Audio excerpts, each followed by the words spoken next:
ఆంధ్రప్రదేశ్ హిందూపురంలో లేపాక్షి ఉత్సవాలు ఘనంగా ప్రారంభమయ్యాయి. వినాయక జననం నృత్య రూపకంతో వేడుకలు మొదలయ్యాయి. సాయంత్రం 5ంటికి ముఖ్యమంత్రి చంద్రబాబు నాయుడు అధికారికంగా సంబురాలను ప్రారంభిస్తారు.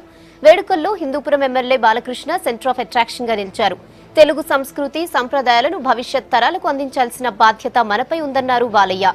లేపాక్షి ఉత్సవాలతో ముఖ్యమంత్రి చంద్రబాబు నాయుడు ఆ బాధ్యతను తీసుకున్నారని ఆయన చెప్పారు.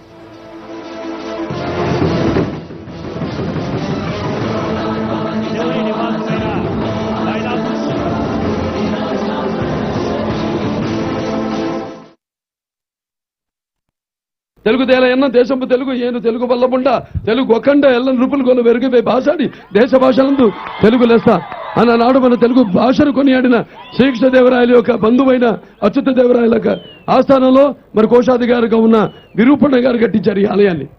మరి ఈనాడు ఇటు ఇంత ప్రాచీనమైన ఇంత అద్భుతమైన ఆలయాన్ని చూడడానికి మన రాష్ట్రం కాదు పక్క రాష్ట్రాలు అన్ని రాష్ట్రాల నుంచి కూడా భక్తులు అలాగే పర్యాటకులు తరలి వస్తూ ఉంటారు.